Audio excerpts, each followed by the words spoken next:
Horror कहानियां थी। शब्द, तुझे भरोसा नहीं ना, तो फिर जा अपने कमरे में जाकर देख। तेरे पलंग के नीचे तुझे तेरी माँ की हड्डियां मिलेंगी।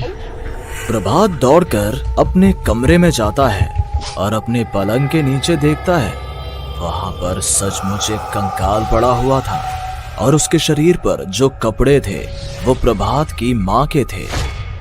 क्या बात है, आज तो आप सुबह से ही बहुत बिजी हैं। ऐसा क्या लिख रहे हैं? बस एक फैमिली की कहानी लिख रहा था। जैसे हमारी फैमिली है ना, तुम, माँ और मैं, लेकिन थोड़े अलग तरीके से, क्योंकि ये कहानी हॉरर है और इसमें जो आदमी है ना, मैंने उसकी बीवी को मार दिया है। मतलब कहानी में ऐसा लिखा है। और जानती हो, उसके बाद जो बीवी है ना, वो एक बुरी आत्मा बन जाती है। क्या बेटा, इस तरह की डरावनी कहानियां क्यों लिखता है तू? जानता है ना, हम जो सोचते हैं, जो लिखते हैं, हमारा दिमाग पूरा दिन वैसा ही होता रहता है। माँ, परेशान होने वाली क्या बात है? राइटर हूँ मैं, मेरा तो काम है कहानियां लिखना। और वैसे भी ये सिर्फ एक कहानी है माँ, कोई सच नहीं है। उसके बाद कुछ दिन बीत जाते हैं। एक रात प्रभात को अपने ऑफिस से लौटने में देरी हो जाती है। रात के लगभग 12 बजे हुए थे। प्रभात जैसे ही अपने घर पहुंचता है, उसने देखा कि उसकी पत्नी दुर्गा डाइनिंग टेबल पर उसका इंतजार कर रही है। आ गए आप? कब से आपका इंतजार कर रही थी। देखिए ना, खाना भी ठंडा हो गया है। अरे दुर्गा, आज तुमने अपने इतने लंबे लंबे बालों को खोलकर क्यों रखा है? तुम तो हमेशा अपने बाल बांध कर रखती हो। वो क्या है ना प्रभात, जब इंसान अपनी जिंदगी से मुक्त हो जाता है ना, तो उसे दूसरे सारे बंधन खोल देने चाहिए। इसलिए मैंने अपने बालों के बंधन भी खोल दिए। ये तुम किस तरह की बातें कर रही हो? तुम ठीक तो हो? मैं बिल्कुल ठीक हूँ प्रभात। अच्छा चलो खाना खाओ। वो क्या है ना दुर्गा, मुझे भूख नहीं है। ऑफिस में कुछ खा लिया था। कोई बात नहीं, मैं तुम्हारे लिए एप्पल काट देती हूँ, एप्पल खा लो। नहीं दुर्गा, मुझे नहीं खाना है, मेरा मन नहीं है यार। तभी अचानक से दुर्गा अपने हाथ में एक बड़ा सा चाकू लेकर प्रभात पर हमला कर देती है। प्रभात अपने आप को बचाने की कोशिश करता है। आज मैं तुझे नहीं छोड़ूंगी, तुझे अपने साथ लेकर जाऊंगी अपनी दुनिया में। ये क्या बोल रही हो तुम? तुम्हारा दिमाग खराब हो गया है। आखिर तुम हो कौन? दुर्गा अपनी गर्दन टेढ़ी करते हुए बोलती है। मैं दुर्गा हूँ, तुम्हारी पत्नी। ध्यान से देखो मेरी आंखों में। प्रभात बुरी तरह से डर जाता है और घबराहट में वो चाकू अपनी पत्नी के पेट में मार देता है। उसकी पत्नी की वहीं के वहीं मौत हो जाती है और उसकी चीख की आवाज सुनकर उर्मिला दौड़ते हुए बाहर आती है। ये तूने क्या किया प्रभात? तुमने अपनी पत्नी का खून कर दिया। लेकिन तू तो उसे बहुत प्यार करता था बेटा। तूने बहू को क्यों मार डाला? माँ, ये आपकी बहू नहीं थी, इसके अंदर कोई बुरी आत्मा घुसाई थी। मैं नहीं जानता ये सब कैसे हो गया, लेकिन वो मुझ पर हमला कर रही थी, मुझे मारने की कोशिश कर रही थी। माँ, मैंने कुछ नहीं किया। ये तूने क्या कर दिया बेटा?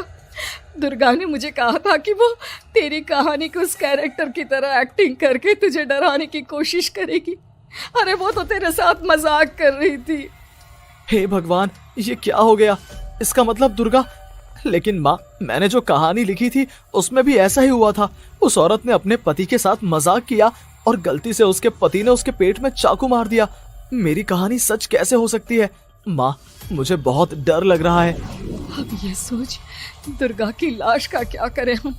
अगर गलती से भी ये बात बाहर फैल गई ना, तो तुझे पूरी जिंदगी जेल की सलाखों के पीछे रहना पड़ेगा।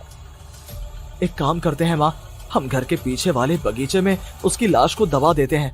अगर कोई पूछेगा तो कह देंगे कि उर्मिला अपने मायके गई और फिर एक दिन हम भी अचानक यहाँ से कहीं दूर चले जाएंगे।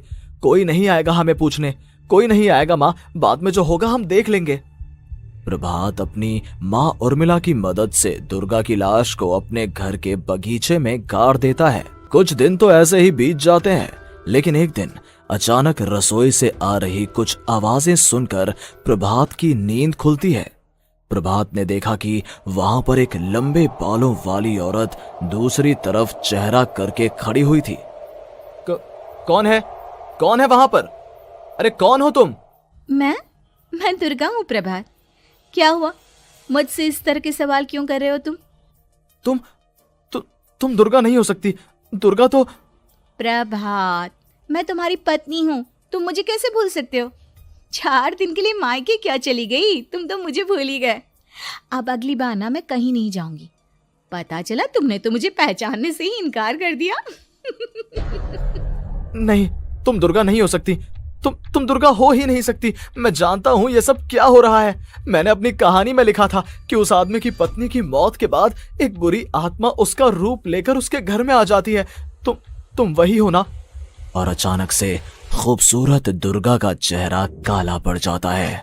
उसकी आंखें लाल हो जाती हैं और पूरे शरीर पर बाल, लंबे नुकीले नाखून, उसके दोनों पैर उल्टे हो जाते हैं और बेहद डरावनी आवाज में वो चिल्लाकर कहती है, बुरी आत्मा, मेरा खून करके मुझे अपने ही घर में गाड़ कर तू मुझे बुरी आत्मा कह रहा है? मैं तुझे छोड़ूंगी नहीं। और अचानक से प्रभात के घर में बेहद डरावनी आवाजें गूंजने लगती हैं। घर में चारों तरफ बहुत सारी बुरी आत्माएं नजर आने लगती हैं। प्रभात घबरा कर अपनी माँ को आवाज देता है, माँ कहाँ है आप? जल्दी आइए माँ, देखिए ना ये सब क्या हो रहा है। प्रभात ने देखा कि अचानक से उसकी माँ कमरे से दौड़ कर आती है। क्या हुआ प्रभात? और ये लोग कौन है? इन सब की गर्दन टेढ़ी क्यों है? इनके बाल खुले हुए। प्रभात, ये सब लोग तो मुझे मरे हुए नजर आ रहे हैं। हाँ माँ, ये सब लोग मरे हुए ही हैं और ये ठीक वैसा ही हो रहा है जैसा मेरी कहानी में हुआ था। लेकिन मेरी कहानी के हिसाब से तो आप भी। अचानक से उर्मिला का रूप बदल जाता है। वो भी एक डरावने साए की तरह बन जाती है और बेहद डरावनी आवाज में चिल्ला चिल्ला कर कहती है, मर गई तेरी माँ। जानता है, कल रात जब तू सो रहा था ना, तो मैंने उसके शरीर का सारा खून पी लिया। अब बस हड्डियां बची है उसके शरीर में। नहीं, ऐसा नहीं हो सकता। ऐसा बिल्कुल नहीं हो सकता। मेरी माँ नहीं मर सकती। तुझे भरोसा नहीं ना? तो फिर जा, अपने कमरे में जाकर देख। तेरे पलंग के नीचे तुझे तेरी माँ की हड्डियां मिलेंगी। प्रभात दौड़कर अपने कमरे में जाता है और अपने पलंग के नीचे देखता है। वहां पर सचमुच एक कंकाल पड़ा हुआ था और उसके शरीर पर जो कपड़े थे वो प्रभात की माँ के थे। माँ, अब मुझे कुछ करना पड़ेगा। लेकिन मेरी कहानी में लिखा था कि माँ की मौत मेरे हाथों से होगी, पर माँ तो पहले ही मर चुकी है और वो बुरी आत्मा मुझे भी मार देगी। नहीं, इससे पहले कि वो मुझे कुछ करे, मुझे उसका काम खत्म करना होगा। प्रभात अपने हाथ में बड़ा सा चाकू लेकर उस बुरी आत्मा पर हमला कर देता है जिसने प्रभात की माँ का रूप लिया हुआ था, और अगले ही पल वो नीचे गिर जाती है और उसके शरीर से खून बहने लगता है। ऐसा नहीं हो सकता। एक बुरी आत्मा के शरीर में तो खून होता ही नहीं है। तो क्या सच में मैंने अपनी माँ को मार दिया? लेकिन अभी कुछ देर पहले तो फिर वो कंकाल किसका है? और ये कौन है? मैं पागल हो जाऊंगा। और अपनी माँ की लाश, इसका मैं क्या करूं? लोग पूछेंगे तो मैं क्या जवाब दूंगा? तभी वहां पर दुर्गा का रूप लेकर जो आत्मा थी उसने प्रभात से कहा, गाड़ दे अपनी माँ को ले जाकर उसी जगह जहाँ तूने मेरा खून करके मुझे गाड़ दिया था। जा, चला जा। घबराया हुआ प्रभात पागलों की तरह अपनी माँ की लाश को लेकर बगीचे में गाड़ देता है। प्रभात की हालत पागलों जैसी हो जाती है। वो अपने आप को अपने घर में बंद कर लेता है। कहानी के हिसाब से तो आगे ये हुआ था कि कहानी लिखने वाले ने उन बुरी आत्माओं से डरकर आत्महत्या कर ली थी। तो क्या मैं भी मर जाऊंगा? क्या मैं भी आत्महत्या कर लूंगा? एक काम करता हूँ, मैं अपनी कहानी का अंत बदल देता हूँ। हाँ, ये मैंने पहले क्यों नहीं सोचा। मैं लिख दूंगा कि कहानी को लिखने वाला आत्महत्या नहीं करता, बल्कि कहीं दूर जाकर नए सिरे से अपनी जिंदगी शुरू करता है। यही सोचकर प्रभात ने अपनी लिखी हुई कहानी को बाहर निकाला और उसे पढ़ना शुरू किया। ये देखकर वो हैरान रह गया कि कहानी का क्लाइमैक्स तो किसी ने पहले ही बदल दिया था। ये क्या? इसमें तो लिखा हुआ है कि आखिर में उस लेखक की पत्नी और माँ दोनों बगीचे में जिंदा दफन थे। बुरी आत्माओं ने उनको कैद करके रखा था और वो लेखक अपनी माँ और पत्नी दोनों को जिंदा बाहर निकाल लेता है। लेकिन ये सब लिख किसने दिया? प्रभात दौड़कर बगीचे में जाता है और वहां पर खुदाई करना शुरू कर देता है। प्रभात देखता है कि वहां पर लकड़ी के 2 बड़े संदूक हैं और उनके अंदर से आवाजें आ रही हैं। प्रभात, प्रभात बचा लो मुझे, अगर थोड़ी देर और हो गई तो वो मुझे छोड़ेगी नहीं। बेटा देखो, मैं इस बक्से के अंदर बंद हूँ, प्लीज मुझे बाहर निकालो, वो बुरी आत्मा किसी भी वक्त मुझे मार डालेगी।